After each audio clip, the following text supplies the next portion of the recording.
Hello students, next topic है Malus law. तो students ये है आपके पास Malus law. This law states that the intensity of the polarised light transmitted through the analyser vary as the square of the cosine of the angle between the plane of transmission of the analyzer and the plane of the polarizer। तो students मैंने आपको last topic में भी आपको मैंने बताया था कि ये हमारे पास ये यहाँ पर मैं दोबारा से आपको रिपीट करवा रही हूँ।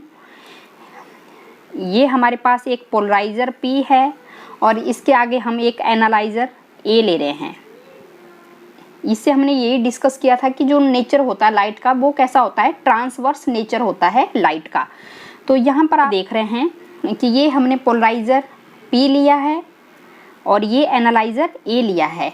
तो यहाँ पर हमने किया था डिस्कस कि ये हमारे पास एक ऑर्डिनरी लाइट है। जब ऑर्डिनरी लाइट को हम इंसिडेंट करेंगे किसी पोलराइज़र P के ऊपर, हम क्या करेंगे, इंसिडेंट कर रहे हैं। When ordinary light is incident on the polariser P, ये ऑर्डिनरी लाइट है जिसको हम अनपोलराइज्ड लाइट भी कहते हैं। तो यहाँ पर हमने बताया था कि जब अगर पास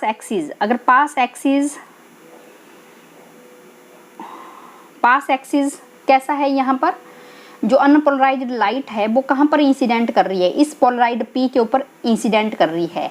तो जो इलेक्ट्रिक वेक्टर होगा, इस ऑर्डिनरी लाइट का जो इलेक्ट्रिक वेक्टर होगा, अगर वो वाइब्रेट करेगा parallel to this pass axis of the polarised P, इसके बिल्कुल पैरेलल में वो क्या करेगा, वाइब्रेट करेगा जो इलेक्ट्रिक वेक्टर इसके बिल्कुल पैरेलल में। तो वो इसमें से क्या करेगा, पास करेगा।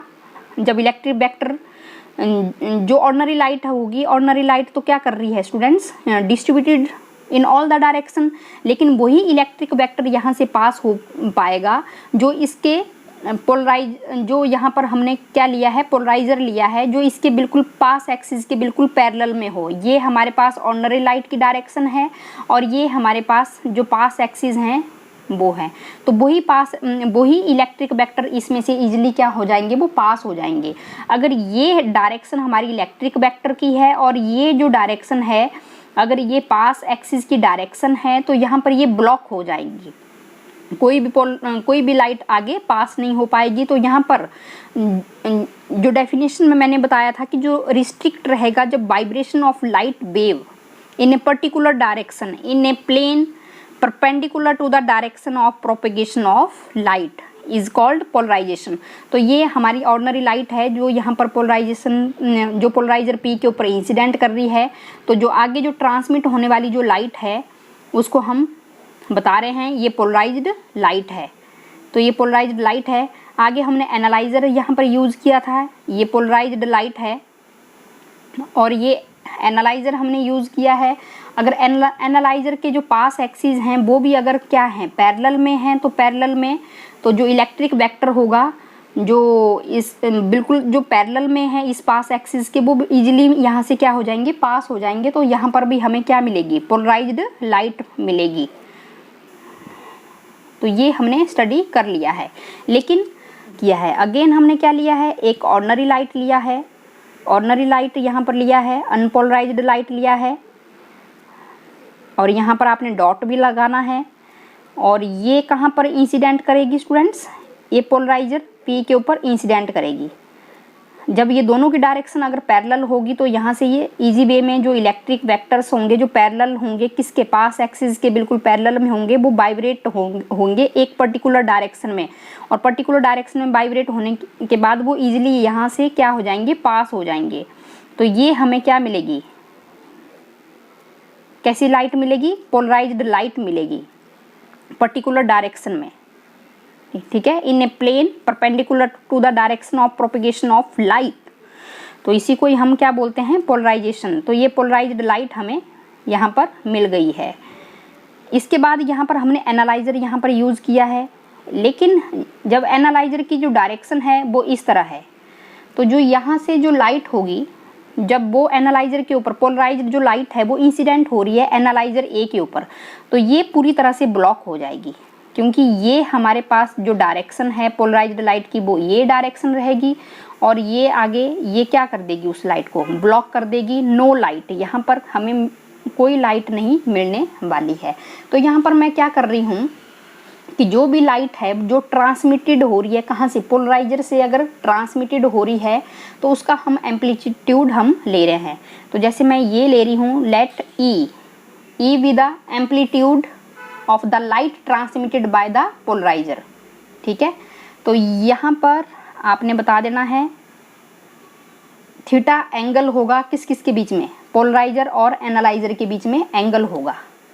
तो इस एम्पलीट्यूड ई को हम 2 कंपोनेंट में रिजॉल्व कर रहे हैं। ठीक है, ई be the amplitude of the light, कितना एम्पलीट्यूड लाइट का ट्रांसमिट हो रहा है कहाँ से, पोलराइजर से, और थीटा है एंगल बिटवीन पोलराइजर और एनालाइजर के बीच में एंगल थीटा है। तो यहाँ पर हमने इस ई कंपोनेंट को हमने 2 कंपोनेंट में रिजॉल्व करना पड़ेगा हमें।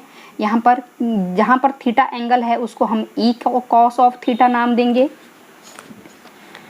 क्योंकि जो हॉरिजॉन्टल जो प्लेन होगा जहाँ थीटा है वहाँ पर हमें ई कॉस थीटा नाम देना है, और विदाउट थीटा वाली लाइन है इसको हम ई साइन ऑफ थीटा हम बताएंगे, क्योंकि हम इस कंपोनेंट को ही हम 2 कंपोनेंट में क्या कर रहे हैं, रिजॉल्व कर रहे हैं। तो अब आपको ये भी पता है स्टूडेंट्स की इंटेंसिटी क्या होता है, intensity is directly proportional to square of amplitude. तो जो इंटेंसिटी होगी, तो जो इंटेंसिटी जो पास हो रही है एनालाइजर से, वो हम बता सकते हैं कि E is directly proportional to E cos of theta square. तो यहाँ पर हमने बताया है intensity of polarised light transmitted through the analyser very as the square of the cosine of the angle between, ठीक है, the plane of transmission of the analyser and the plane of the polariser. तो हम ये ले लेंगे angle, और proportionality को हटाने के बाद यहाँ पर E square cos square theta और के ई स्क्वायर को हम क्या ले लेंगे, आई नॉट ले लेंगे, intensity of the incident polarised light. तो यहाँ से आई की वैल्यू कितनी आ जाएगी, I naught cos square theta. तो ये इंटेंसिटी हमारे पास आ रही है यहाँ पर। This is Malus law, Malus law. तो यहाँ पर हम स्टूडेंट्स आगे ये भी कर सकते हैं, डिस्कस भी हम कर सकते हैं कि